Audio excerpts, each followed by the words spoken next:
هقول كلمتين قبل ما اقوم. هقول كلمتين قبل ما اقوم.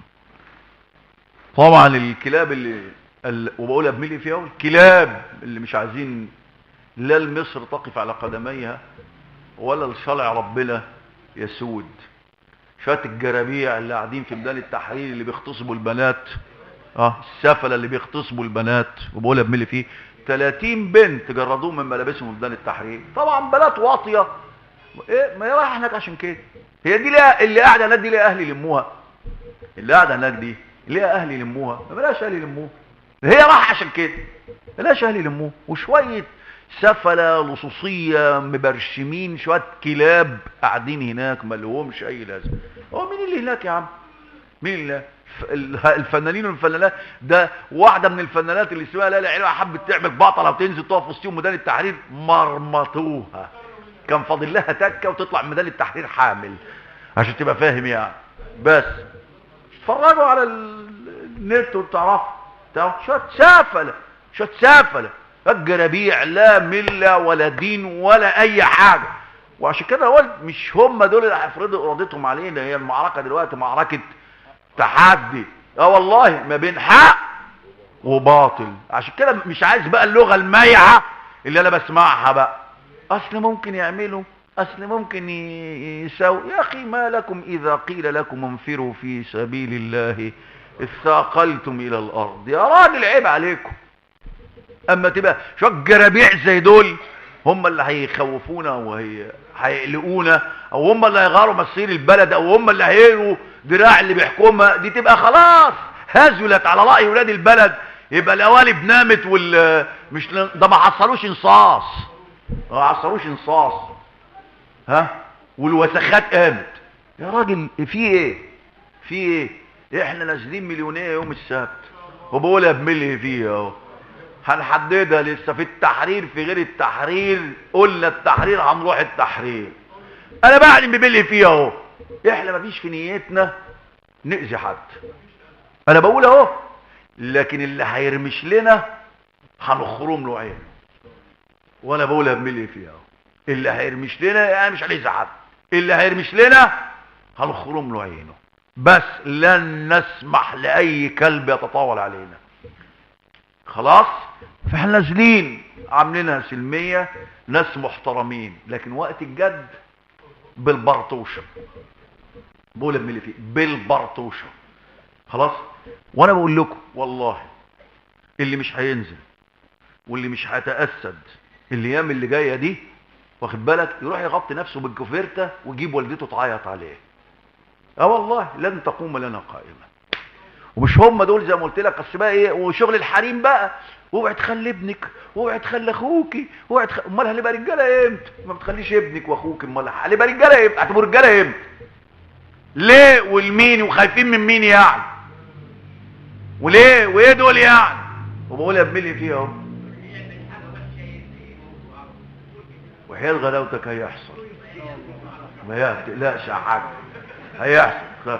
لا هيحصل، انا بقول لك اهو، انا بقول لك. انا كمان هلفت نظركم لحاجه بقى، انا هلفت نظركم لحاجه، والله انا هلفت نظركم لحاجه. ما فعلا احنا في زمن محتاجين فيه رجال، عايزين رجال والله.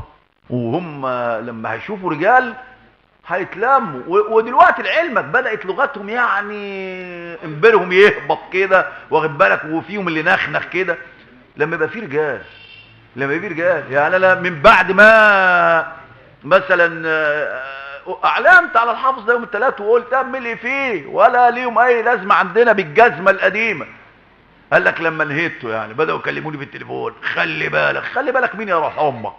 لا يا اخوانا مش مخلي، اعلى ما في خيلك اركابه. اللي بيكلمني بقول له كده، اروح امك اعلى ما في خيلك اركابه. خلي بالك مين يا ابني؟ يا ابني ده السجون ده دابت مننا، السجون دابت مننا. خلي بالي من مين يا سافل يا جربان يا جورز انت، واخد بالك. ولما لقوا الرد كده خلاص عرفوا مش يكلموا تاني، خدوا على دماغ ابوهم. الفاكر لما يقول لي يا غطوني والحقوني الحق، ولا لا يا بابا ما بخافش. لا يا بابا ما بخافش، ما بخافش من حد. فانا بعلنها برضه عشان تنزلوها على النت. شويه الجربانين اللي فاكرين يعني لما يبعت لي كام تليفون ولا كام مش عارف مسد على التليفون هرتعش. لا لو راجل اطلع لي يلا وريني كده هتعمل ايه. فالناس دي مش عارفانا كويس، ما انا كنت ملاكم قديم يعني ما تخافش. فالكلام ما بيفرقش معايا ولا الهوى ولا لا، والله الذي لا اله الا هو.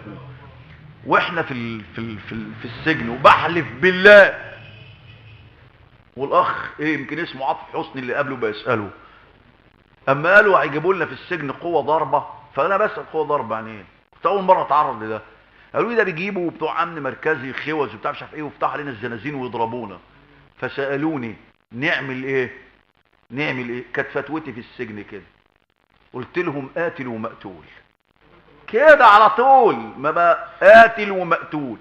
وجات الشرطه في يومها، هو ربنا يعني سلم العالم. طبعا كنا كل واحد فينا بقى مظبط نفسه وسننا المعالق واخد بالك كده يعني، ما هي كده. هنخاف من مين يا ابني؟ انت فاكر نفسك كلمني في التليفون خلي بقى؟ لا مش مخلي بالي يا اخويا، بقى وريني هتعمل ايه.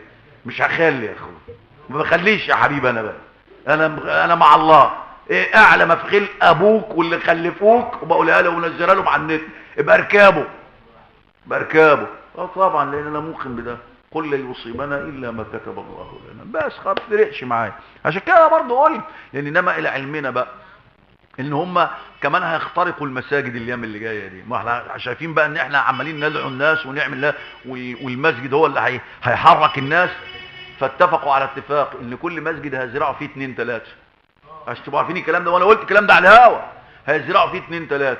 يوم مثلا هيجي لك خطيب الجمعه مثلا بتاع بكره، ما هو مش هيقدر يعمل ده في الدرس بتاعي. نفسي يجوا الاثنين 3 دول وانا قاعد، والله نفسي يطلعوا، نفسي عشان دي هتكون نهايتهم ان شاء الله.